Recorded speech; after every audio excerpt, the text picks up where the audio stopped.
یہ ایک خوبصورت صبح تھی اور فواد اپنے پیارے جانوروں کے ساتھ صحن میں کھڑا تھا۔ وہ مسکرا کر بولا، اللہ نے ہمیں کتنی خوبصورت دنیا دی ہے۔ سب جانور خوشی سے اس کے قریب آ گئے۔ فواد نے خرگوش کو دانا دیا تو بلی شرارت کرنے لگی۔ طوطا زور زور سے بولنے لگا اور سب ہنسنے لگے۔ فواد نے کہا، شرارت بھی نعمت ہے، بس محبت کے ساتھ۔ فواد نے سب کو پیار سے دیکھا اور بولا، ہم سب دوست ہیں اور دوست ایک دوسرے کا خیال رکھتے ہیں۔ جانوروں نے جیسے اس کی بات سمجھ لی۔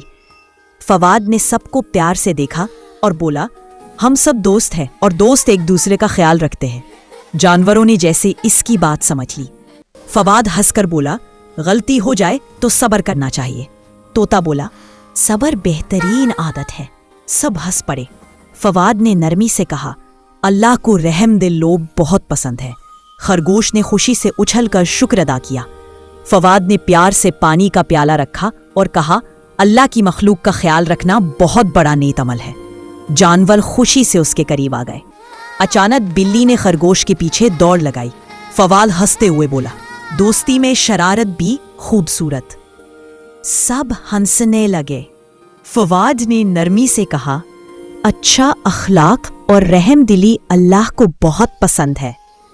جانور خاموشی سے اس کی بات سنتے رہے۔ فواد نے پیار سے کہا، اللہ کی مخلوق کا خیال رکھنا نیکی ہے۔ جانور خوش ہو گئے اور فواد کے دل میں سکون اتر آیا۔ خرگوش ٹھیک ہو گیا اور سب نے شکر ادا کیا۔ فواد نے دل سے دعا کی، یا اللہ ہمیں ہمیشہ اچھا اور مہربان بنائے رکھنا۔ سب جانور خاموشی سے اس دعا کا ساتھ دے رہے تھے۔ فواد نے آسمان کی طرف دیکھ کر دل ہی دل میں شکر ادا کیا۔ اسے لگا جیسے سکون صرف خاموشی میں ہی ملتا ہے۔ اس کے جانور بھی اس سکون کو محسوس کر رہے تھے۔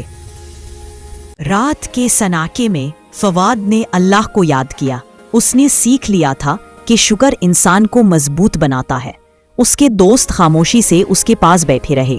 فواد مسکرایا اور بولا، جب دل صاف ہو تو زندگی خوبصورت لگتی ہے۔ کہانی ختم ہوئی مگر سبق ہمیشہ کے لیے رہ گیا۔